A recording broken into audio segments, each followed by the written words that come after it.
you can head to the House. Okay, regarding the invited testimony, I have kind of a 10-minute in my mind. At the same time, if you need 4 minutes or if you need 15 minutes, we'll let you work through it. But just feel free where you're at. You don't have to get into great detail. There'll be questions for members, I'm sure. So what you need to get out, make sure you get it out. What you want us to ask us about, kind of raise your hand and if you think I'm rushing you. So with that, first one called up is Texas Water Development Board and TCEQ. We got 4 chairs. If we need more than that, then we can add another chair or 2. We'll start with Texas Water Development Board. Chairwoman L'Oreal Stepney and Executive Administrator Brian McMath.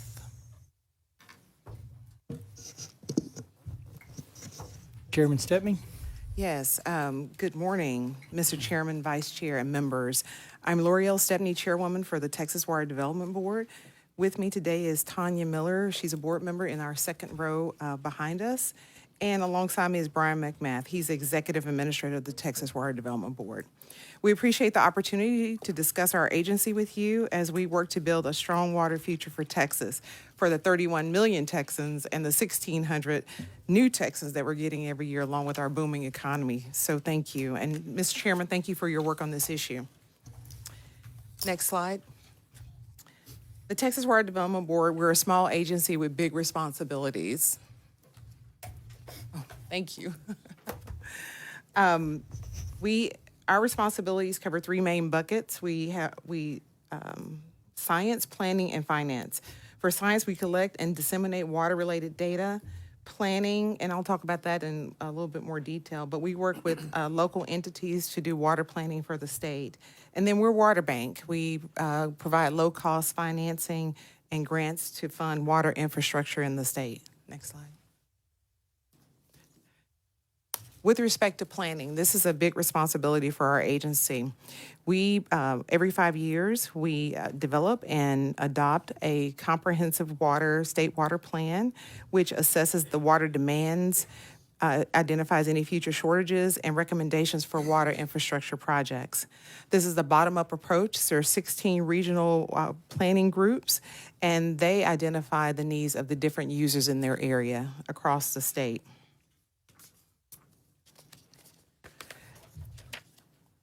The legislature tasked us a few years ago to develop a similar plan for flood. Flood has impacted all of the regions in the state, and there are 15 regional planning groups for flood, and we were able to adopt the flood plan, the first one, in August of 2024.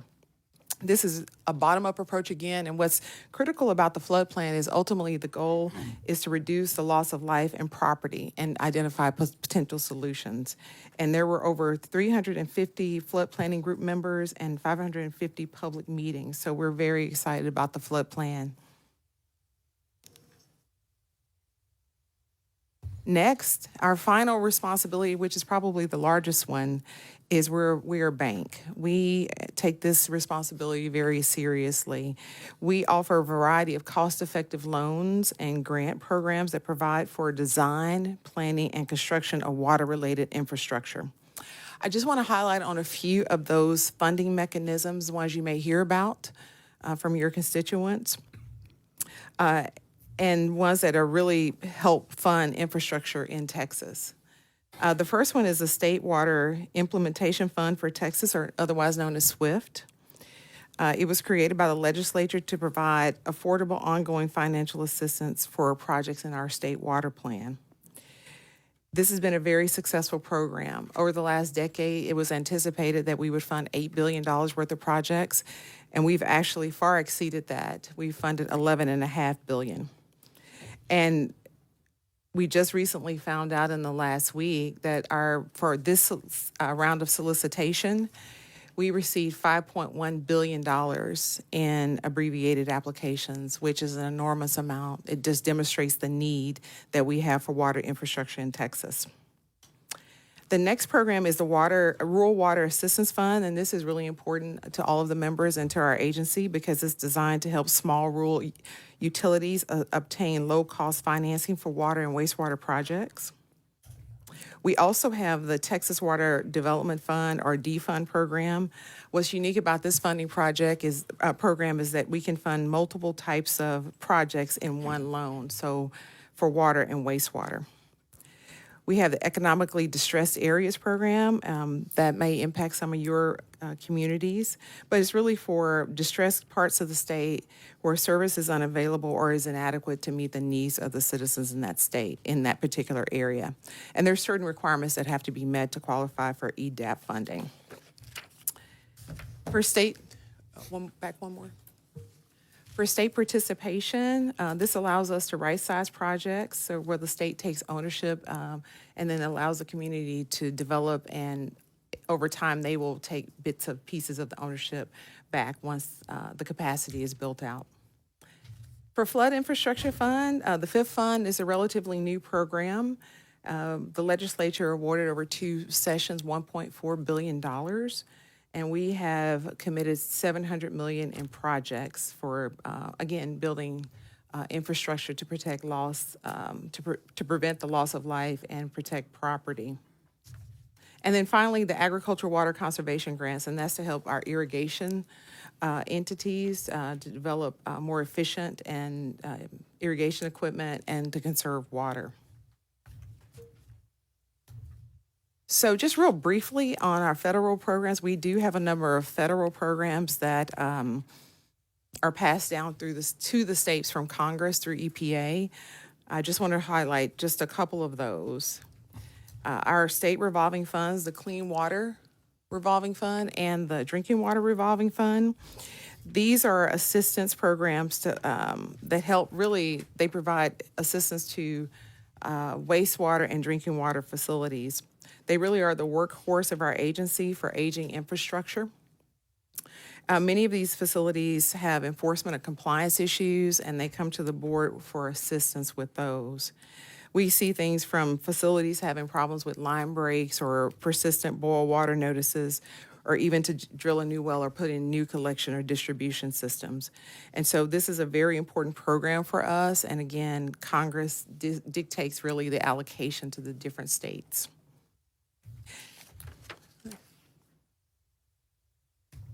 Brian got happy. Okay, there we go. I wanted to talk about the status of our funding programs and make you aware this is a water session. We have, I was mentioning the state revolving funds, or the SRFs. These programs are 9 and 10 times oversubscribed, meaning we have about $8 billion in need for right now. For about $4.2 billion in drinking water and $4.1 billion in clean water. So there's a tremendous need. Yes. Senator Sparks? I didn't hear four in drinking water and 4 in what? 4 in wastewater and 4 in drinking water. So a total of $8 billion. Mm-hmm.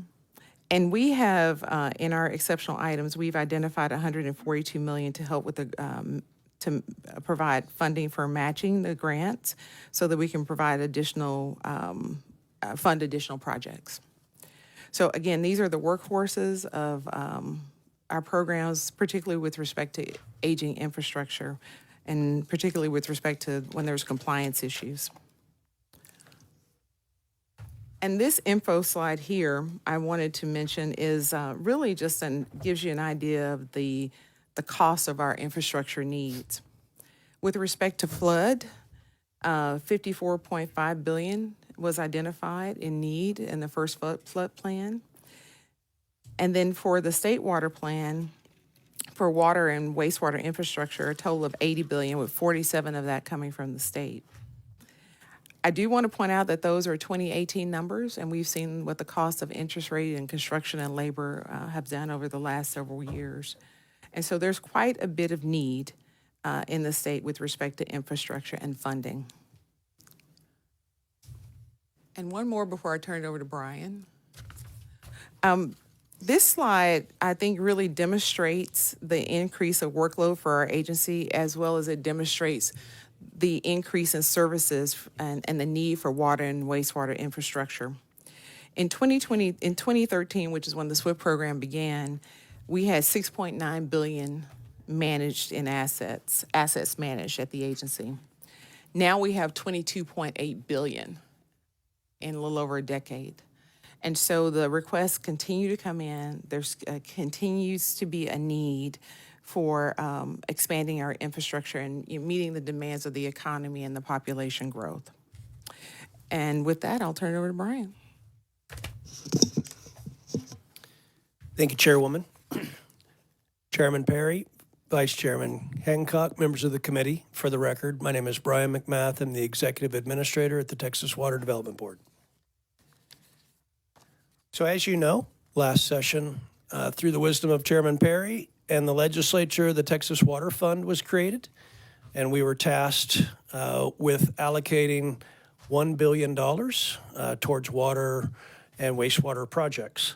This past interim, we devised an implementation plan, and this snapshot that you see on the screen demonstrates the targeted amounts, or essentially the allocations that our board came up with. I mentioned that there's $1 billion in the fund. $750 million was essentially discretionary, whereas $250 million was put into the newly created New Water Supply Fund for Texas. You'll see on the list, we were tasked through legislation to focus on water conservation and water loss projects. And so we essentially, and some of you who are on the committee will remember in September, we testified to this plan. We dusted off a couple financial assistance programs, the Rural Water Assistance Fund, or RWAF, and our Water Loss Assistance Fund, or WALAF, to address, again, water loss and conservation projects for tiny communities up to 1,000, for small communities up to 10,000, and to medium communities up to 150,000. And you'll see approximately $250 million that are going to those communities to address those issues. We have some high risk and high need projects. Those are projects that frankly have very little other options. And so we were able to help a handful of those projects. Furthermore, we funded, and that's kicking off this month, a statewide water awareness campaign and program. We're partnering with the Texas Water Foundation on that. And lastly, we were able to provide SWIFT program support from the Water Fund, essentially using Water Fund money for that draw from the SWIFT fund that we use for subsidies and allowing the corpus of the SWIFT to continue to grow. What that does is it increases our capacity going forward for SWIFT. Needless to say, these dollars have had tremendous impact with respect to new water supply, public awareness, addressing some, but certainly not all, water conservation and water loss issues throughout the state. But it's in a tremendous first step towards, I think, the goal that we all share in addressing these needs. So I was asked to focus a little bit on agricultural irrigation. This slide shows the statewide projected irrigation demand based on the 2022 State Water Plan going out to 2070. And what you'll notice is demands kind of trend down. Existing supplies certainly trend down, but the needs trend up, somewhat leveling off, and then strategies kind of, clearly way behind. So the question that you may ask is, are reduction in irrigation demand projections over time due to improved water management practices, or does that existing water supply sources drying up, is that difficult to identify new sources? And unfortunately, the answer is complicated. There are many factors that impact irrigation use throughout the state. Irrigation projections are driven by regional water planning groups, probably more than any other water use type. Irrigation projections vary by county and region and don't have a single uniform driver. That said, Chairwoman Stepney mentioned earlier, our Ag Water Conservation Fund. ag water conservation has saved a tremendous amount of water over time. A few highlights from this slide show that 53% of annual statewide water use is for ag irrigation. Irrigation conservation is projected to save 1.2 million acre feet by 2070. And equally important, it is the least costly water management strategy in the water plan. So we get the most bang for the buck when it comes to irrigation conservation. The next slide highlights the Agricultural Water Conservation Fund. Since fiscal year 2012, we've been able to fund 85 projects in the Ag Fund, 75 grants and 10 loans. The grants at about $14 million committed, and we've saved nearly 580,000 acre feet of water. The loans, about 13 million, and saved nearly 88,000 acre feet of water. So as you know, the Water Development Board is one of the few agencies that's statutorily authorized to make recommendations to the legislature. We also, of course, like all agencies, have legislative appropriation requests. So I'll give you a quick highlight of these, and then I'll open it up to questions. So a few highlights from our legislative appropriation request. I know many of you are also on finance, and we'll be talking to you there tomorrow. But I would like to point out 3 items on our list. We are asking for an increase in our agency FTE limit with associated funding, with general revenue to pay for them. As we've discussed with the Water Fund, we are seeing tremendous increases in applications and funds allocated, and frankly, we need the resources to be able to continue to provide that service to communities throughout the state. Chairwoman Stepney mentioned the matching funds for our SRFs at the tune of nearly $143 million. This is our state 20% match for our federal CAP grants in the SRF programs. And that $143 million will generate upwards of $500 million in funding. So it's a tremendous impact in our overall capacity for those programs, which Chairwoman Stepney noted are on average 10 times oversubscribed. And then lastly, we just talked a little bit about agricultural irrigation and conservation. We have our Ag Fund. I mentioned the programs we've been able to fund over the last 10 or so years, but unfortunately that money's almost done.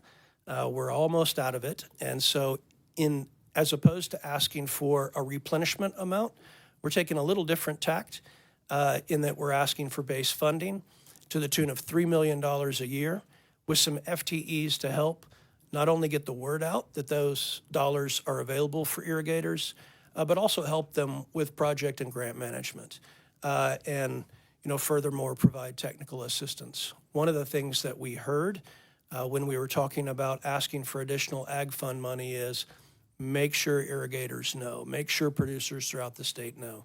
And so those extra people will help ensure that any additional dollars appropriated to the fund, are allocated appropriately.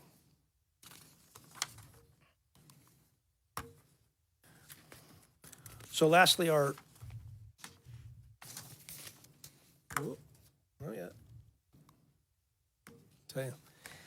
lastly, we do have several legislative priority initiatives this session. And many of you, thank you for agreeing to file those for us. Real quick, I'll spare you the details, but we do have an initiative to clean up a consistent rural definition that was passed last time. Unfortunately, there was a scrivener's error in one version of that definition, so we just need to clean that up. We have an initiative to sync up our planning rules.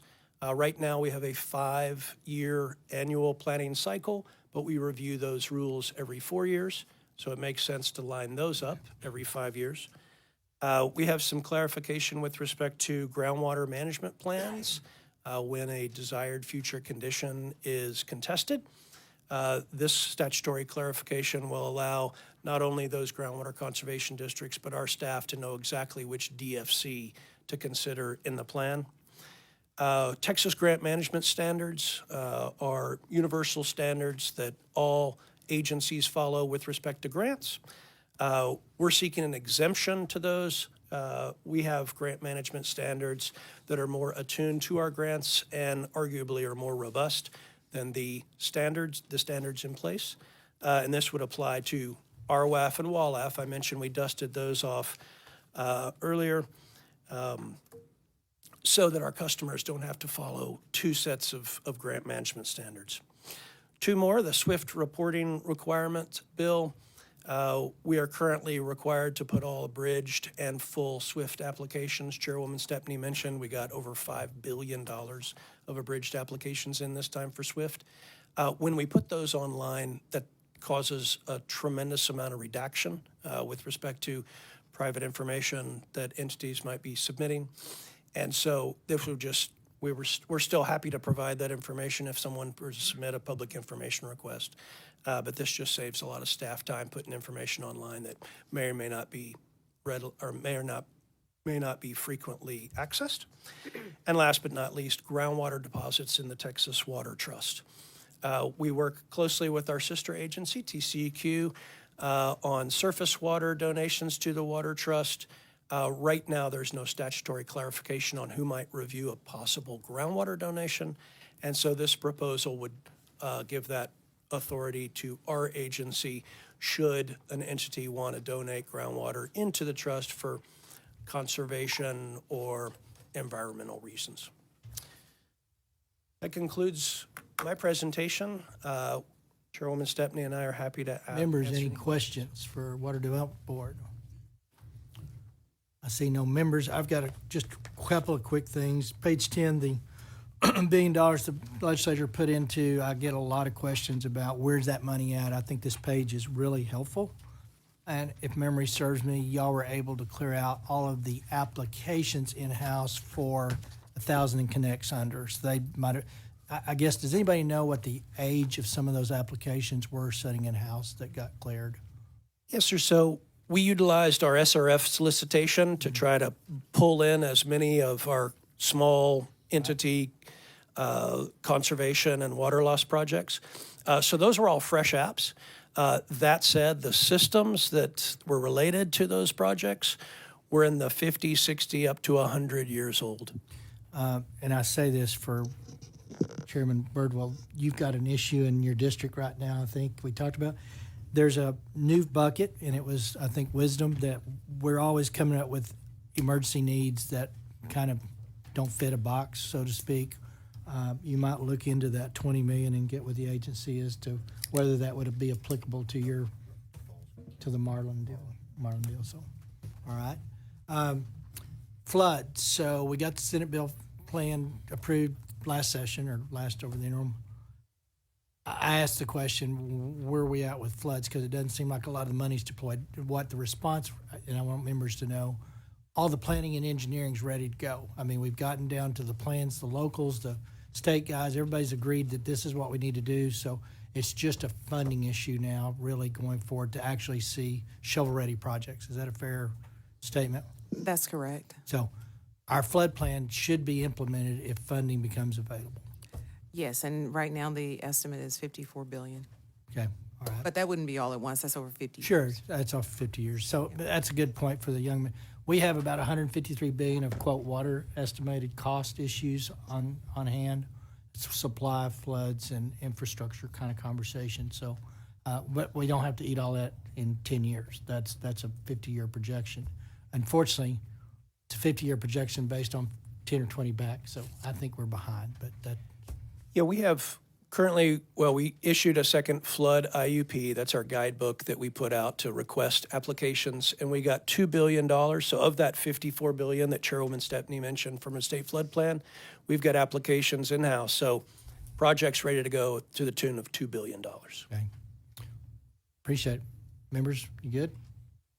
Good. thank you guys for what you do. Thank you. We'll be integrally attached at the hip here in another week or two, I hope. We appreciate your leadership. And probably for the next 20 years. So can't go nowhere. TCEQ, Chairwoman Pop. I'm looking there and I'm thinking she's fixing to say something about water. She kept looking over there like, yeah. So It was very hard not to opine on anything when they were presenting. it would have been fine. And I think I almost ruined the presentation because I tried to take over to help and I did not help. So I apologize for that. We're family. Yeah. We are very much roles. a water So family. pull that microphone a little closer so that the guys in the back can hear you and state your name, who you're with. And Well, good afternoon. I am Chairwoman Brooke Pop of the Texas Commission on Environmental Quality.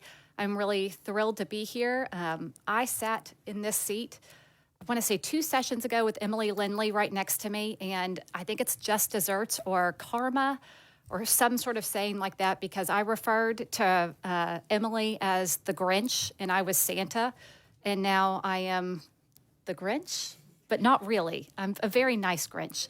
But you just never know where you're going to end up. So always take that into mind. I am the newest commissioner and chairwoman of TCEQ.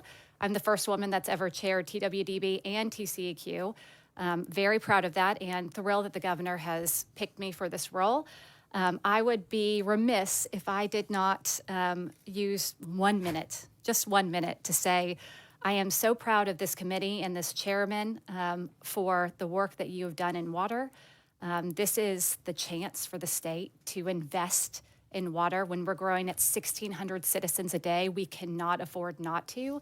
And your leadership and y'all's leadership is been really amazing to watch. And I was just tickled to be at State of the State to see it as an emergency item and just happy to be here. We are not the water supply. We are the TCEQ. We help with surface water. We help with water quality. We're an environmental agency for the state. We are the largest environmental agency in the country, other than the EPA. When the governor asked me to come over to TCEQ, I said, well, it's a big agency, and a lot going on, and we've got Kelly over there, but I've also got 2,800 employees, but I have 2 teenagers at home. I'm the mother of dragons, so I felt like regulatory would be okay. Like I could probably make that transition easily, so it has been not as hard as I thought it would be. But we have jurisdiction over water issues over the state, over surface water, water supply, and water quality. We want to make sure that the quality of water that the state is drinking is healthy and up to standards. We have 28 employees, like I said, 2,100 of those, and I did not know this until I started, are headquartered in our far north Austin complex that we affectionately call the HQ.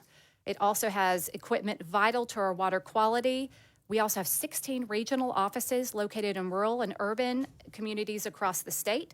I would love to see growth in those 16 regional offices. Not everyone can afford to live in Austin, and we are hiring. So I would love to see an expansion on some of those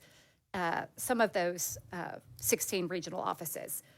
Our Office of Water and supporting offices have engineers, hydrologists, toxicologists, permit writers, investigators, and of course lawyers, because lawyers are in everything, all working together to keep up with the state's growth. Again, that's 1,600 people a day.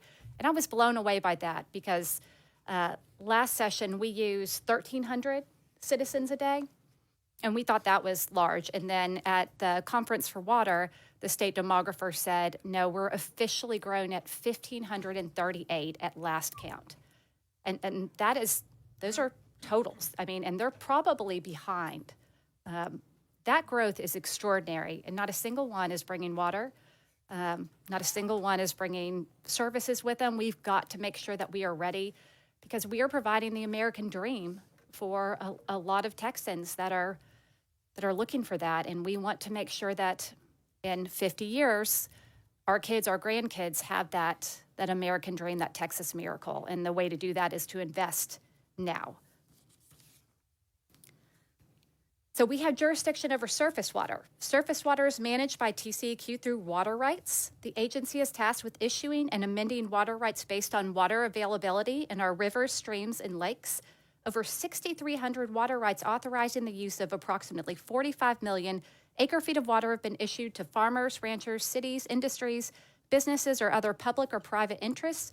Water rights have priority dates, which indicate the seniority of one right over another. In times of drought, those with the earliest dates have the right to get their water first. The earliest priority dates start in the 1700s, and I actually looked it up because I'm a history nerd, and the chairman knows this. Our first priority date has a date of 1731, and it of course, is by San Antonio River Authority, of course. So, I mean, that is an old water right. 1731. The state is old. So we enforce those water rights as well. Our regional offices respond to complaints and priority calls. In the Brazos, Concho, South Texas, and the Rio Grande Basins, our water master programs all have boots on the ground every day to ensure surface water is not being used beyond a user's water right. Water is a finite resource in the state of Texas, and we have to make sure that everyone is using it responsibly. We also manage water quality in both our surface water by regulating discharge and by protecting source water of public water systems. We have federal delegation for this authority to implement the Texas Pollution Discharge Elimination Systems, or TIPDs. EPA delegated this authority to TCEQ to implement certain aspects of the Clean Water Act, meaning Texas can issue permits and enforce regulations, but the EPA still retains oversight over the program. And here's the good news, though. We have a new Region 6 administrator. He's fantastic. The very first thing that I did in my office was pick up the phone and called him. He is in Oklahoma. We can't hold that against him. He's a Sooner. But he is very excited to work with Texas. He understands the needs of this growing state. We are very optimistic about our relationship moving forward with the EPA. And Kelly was so great. She hopped in a car and ran up to Dallas to meet with them in person. And I think those discussions were extremely fruitful. And for the first time in a while, I have been very optimistic about our relationship moving forward. So I think we've got good things in our future, and I thought y'all would want to hear that. So for our drinking water program, EPA granted TCEQ primacy, which means that we have the responsibility of enforcing those drinking water standards. The program has to meet strict criteria, of course, because we want everyone to drink healthy water. We oversee over 7,200 public water systems in the state. TCEQ regularly interact with public water systems to make sure Texans have access to that safe drinking water. But here's my stat that I think bears repeating. Over 98% of Texas's population is served by public water systems that meet all health-based standards. That's 98%. That's an extraordinary lift for an agency, especially when you're looking at over 7,200 public water systems. Our boots on the ground are truly boots on the ground. They are going out and ensuring that every Texan who takes a sip from the tap is drinking safe water. Extraordinarily proud of this agency. We have a very large legislative appropriations request, which you have seen. Kelly, I will not be presenting. Kelly gets to do it tomorrow in front of Senate Finance, but we are asking for over 192 FTEs in this next biennium, $120 million ask. And I will tell you, when I came in, I looked at our request because it's my request now, so I have to sign my name to it. Every single FTE and every single dollar is needed. We do not want TCEQ to be a bottleneck for prosperity for the state of Texas. We want every Texan to be healthy, and we want to see this economic opportunity move forward, and it cannot be held up at TCEQ. So we are working towards that. I think our stats have shown that we have done an incredible job in the last 2 to 4 years, really working those permits. We need a little more, but I am incredibly optimistic and very proud to lead this agency. Kelly? And I will pass it on to Kelly. I'm sorry. Oh, no, great. Thank you.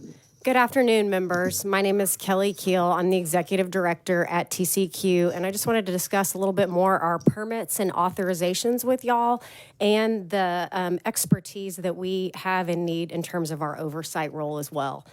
So over the last 2 years, TCEQ has received almost 900 applications for domestic and industrial TIPDs permits and land application permits. So that's an average over the last 2 years of 900. If we compare that to the last 20 years, so if we look at 2001 to 2022, the number of those permit applications was an average of 700 per year. So we're seeing a big increase in the last couple of years.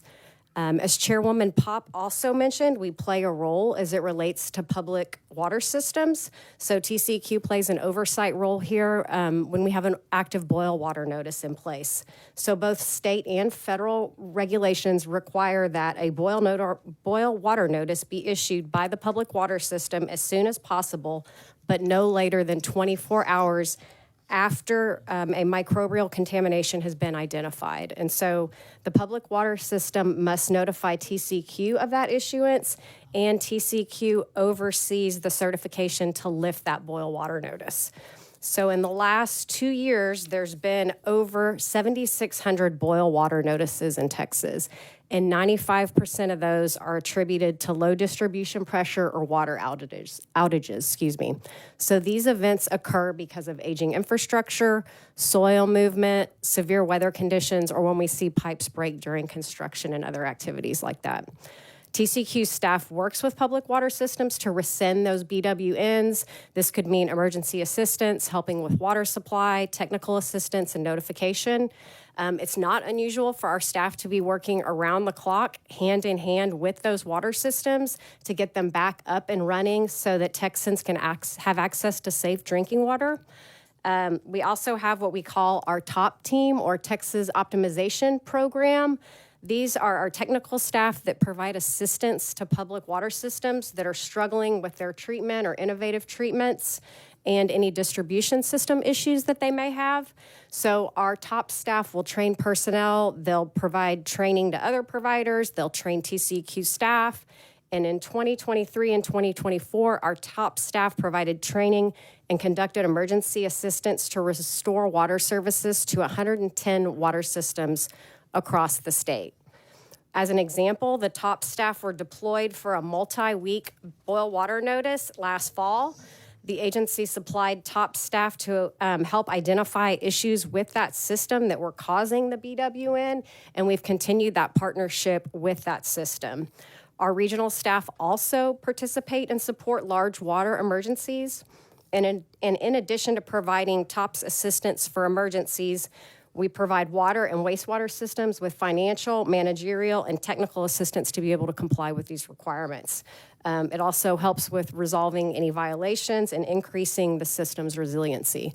So from FY23 to FY24, we conducted nearly 1,700 assistance activities for water systems.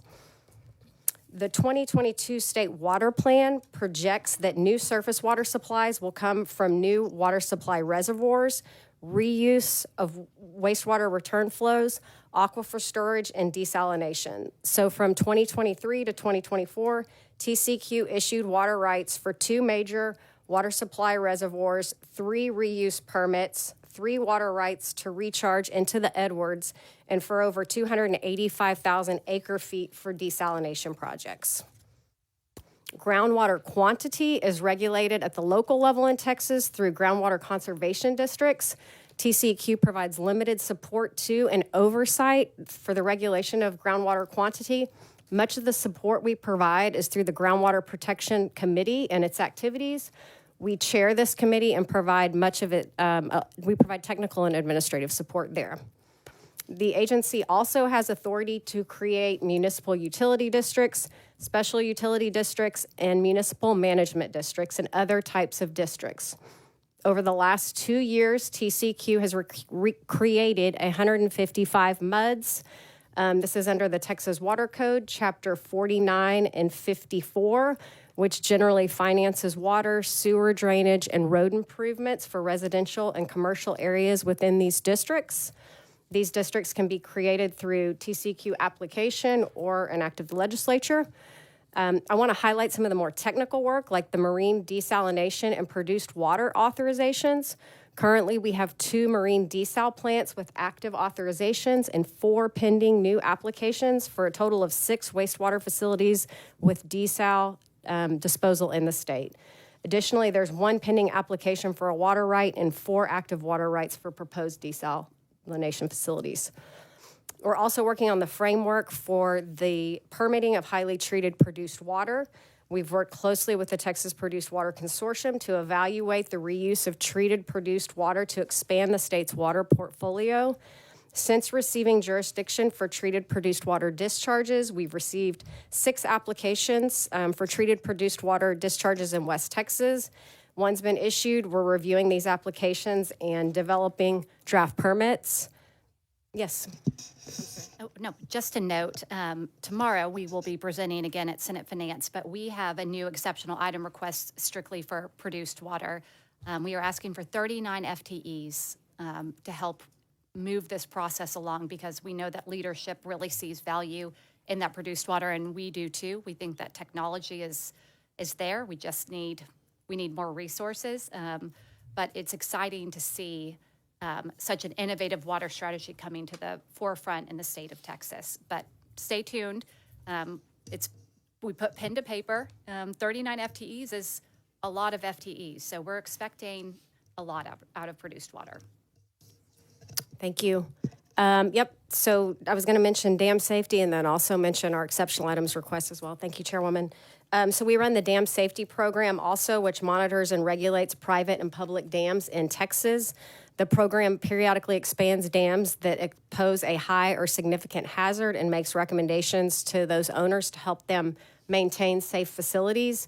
Given the growth of the state and that these dams often increase in hazard level based on the potential for life or property in the event of a dam breach. So, I'd like to say that our agency reach in water is wide and that our staff works closely with state leaders, local officials, and our stakeholders. We are at Senate Finance tomorrow. Our biggest asks are for staff and money to support the agency's needs. We really need to be able to pay our employees more so they can be competitive with other state agencies. 16% of our staff, that's 1/6, are competitive at the midpoint of our other counterpart state agencies, including the GLO, Parks, and Railroad Commission. So you look at that combined with the experience of our staff. 30% of our staff have less than 2 years of experience. And 50% of our staff have less than 5 years experience, which really highlights that, especially when you consider the complexity of the permits that we're talking about that we work on. As a desal permit is a great example of that. So it's really vital that we keep a skilled and experienced workforce. On a side note, I'd also like to point out that our agency works closely with our other state agencies, especially sister agencies like the Water Development Board, PUC, and Railroad Commission. I meet with my counterparts at each agency every month in a standing meeting and once a month during the session. And then our staff also meets regularly. We meet quarterly with the Railroad Commission to discuss produced water. We meet monthly with the Water Development Board to discuss infrastructure funding and with PUC to discuss water system needs. So that concludes my remarks. I'm happy to answer any questions. And we have technical staff here as well. Okay, thank you. Hi. Appreciate all that y'all do. Just a couple of questions. You mentioned MUDs, 155 of them. What period of time and how many of those were legislatively created and how many were just through the agency? The last 2 years. I believe those was all TCQ, but I can double check. I know 90 something in the Houston area alone in the last 2 years. And that went through the TCQ process. Yes, ma'am.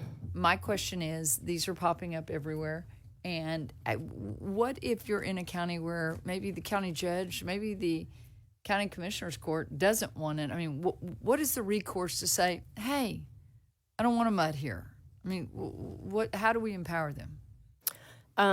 We review the information that comes through the application, right? So plans and specs, maps, public notification, et cetera. So then we make the recommendation to the commission. They decide if there's affected parties, then it can be reviewed to State Office of Administrative Hearings.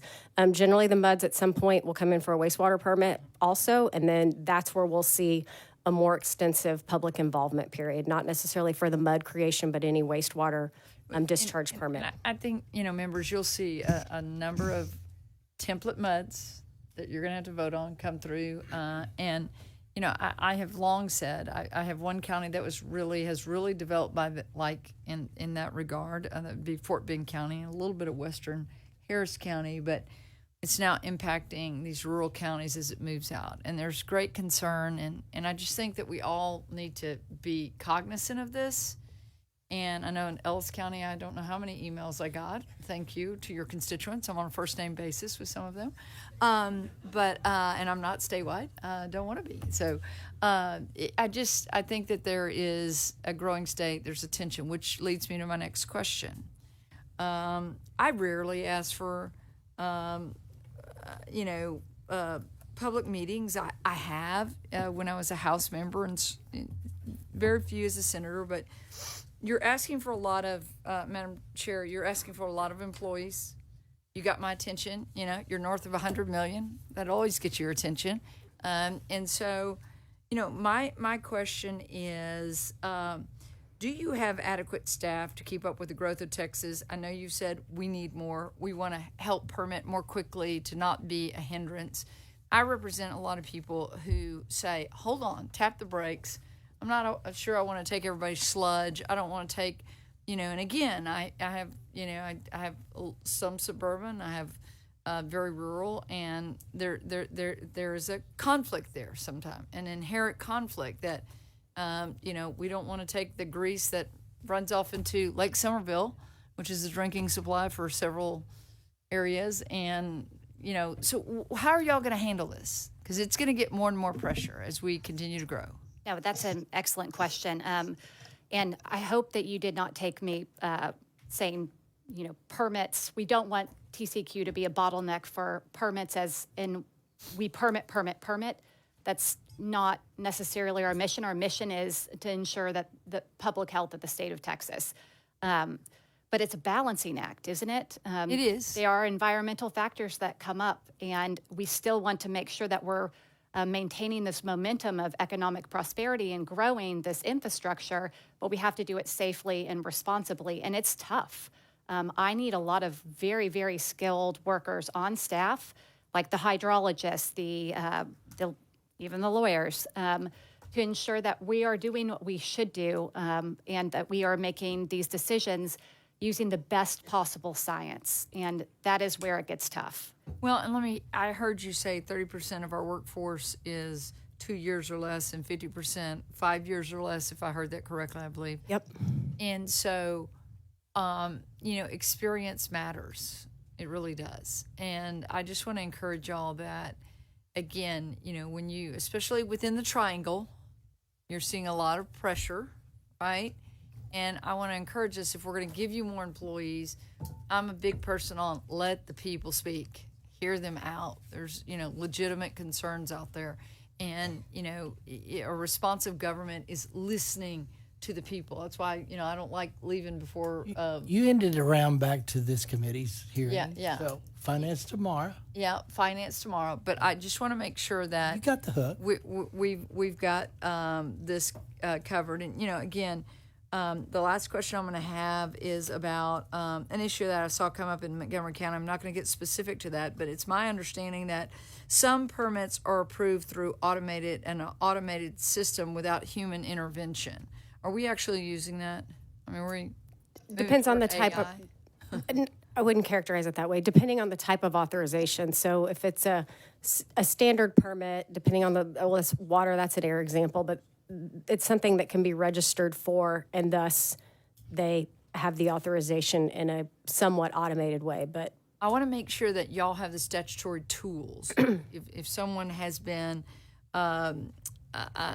violated their permit, but then kind of comes backdoor through this automated thing, and we don't catch it, maybe you don't have the statutory tools.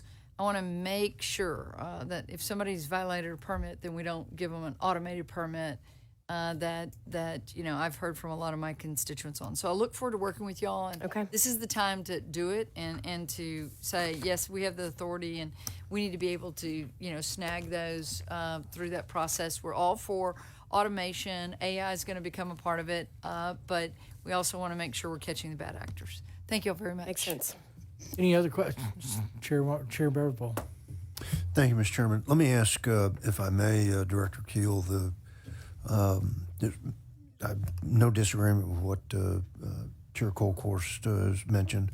How much of your personnel numbers are industry taking folks away? I mean, I know the Railroad Commission's got the same problem, I believe, that you're going to tell me we have, that the minute you get 6 to 8 years of experience at a state agency, and Railroad Commission's got the same problem. I mean, 6, 8 years, and then they're working for, the oil and gas industry. So how much of your experience of 30% is, I think you said 6 years or less, how much of that is state agency to state agency cannibalization? That may not be that may be too strong of a 15%. word.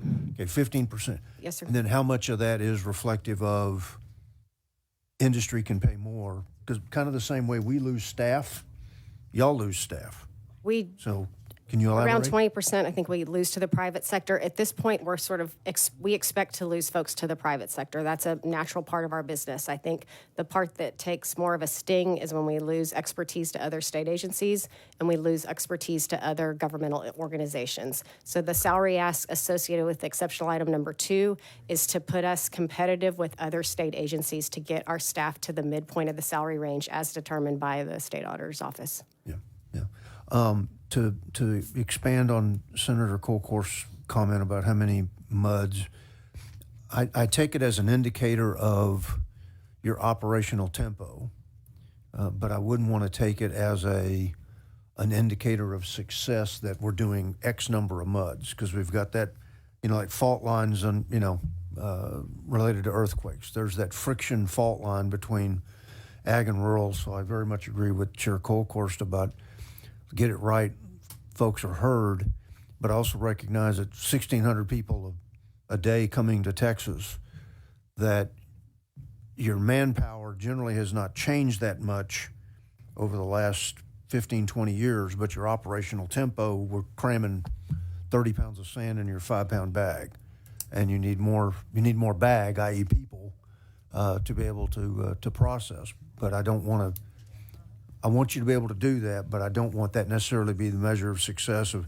how many MUDs we did today, because, like in Ellis County, Senator Hall and I share that a lot of where you see urban and rural starting to commingle, the friction points, you authorize a MUD, what does that do to the regional TxDOT office for, what is that? I've got a school district with the MUD that got put in it with all kinds of homes that now their bond issues for school growth.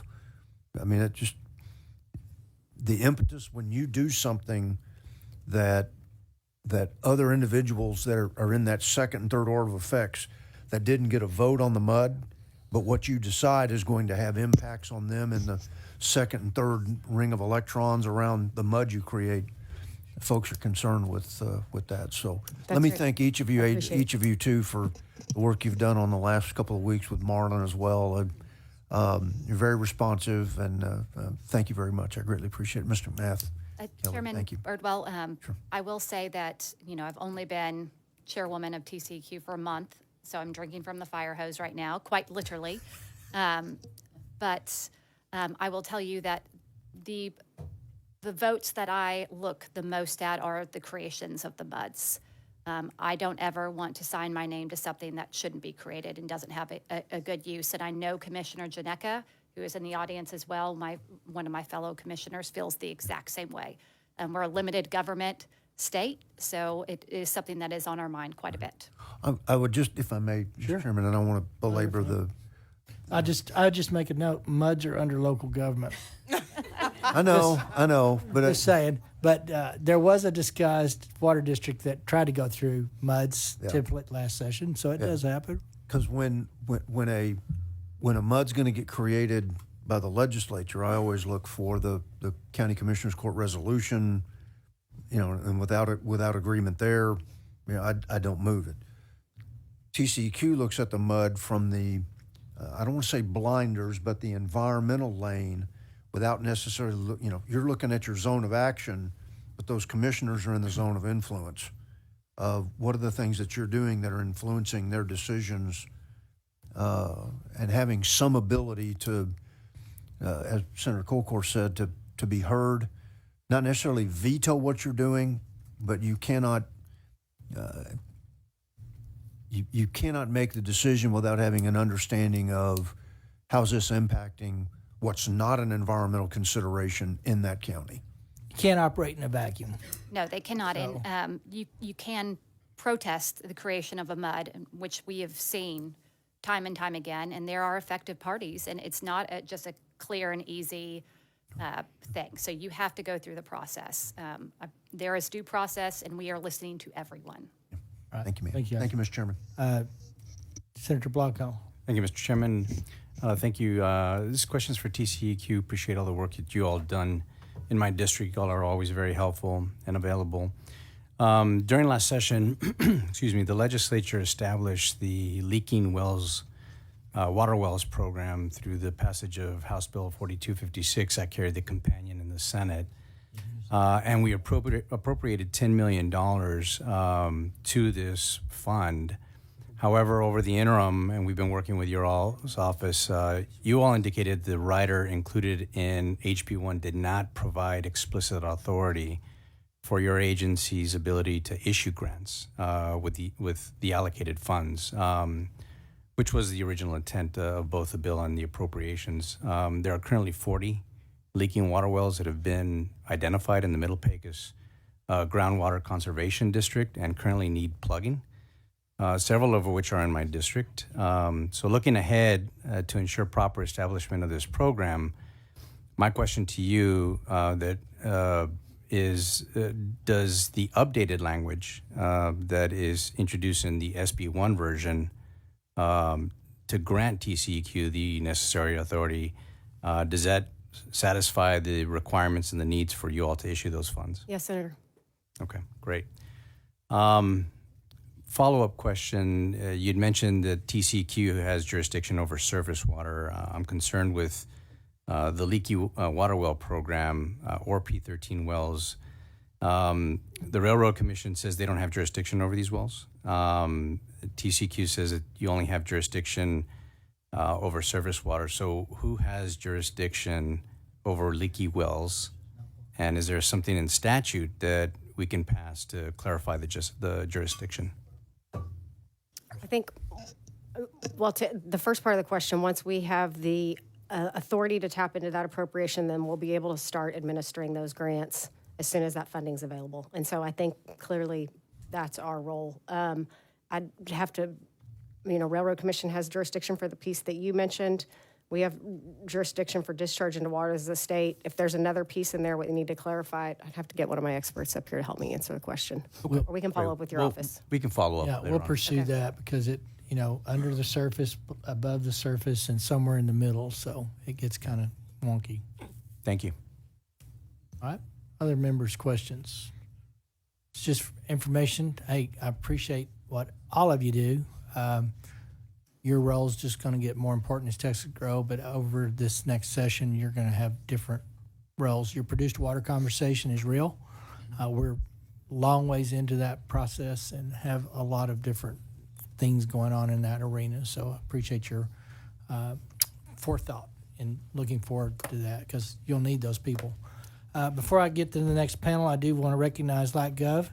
Amy, raise your hand so people see you. She's in the LightGov office, Amy Lopez. I do have the governor's folks, Morgan Johnson, Ben Heggood. There you go. So that is all that is in water that you guys need to know about. And you probably knew that anyway, but I didn't want to let them go unnoticed. So thank you for being here. Chair calls up Texas State Soil and Water Conservation Board and PUC.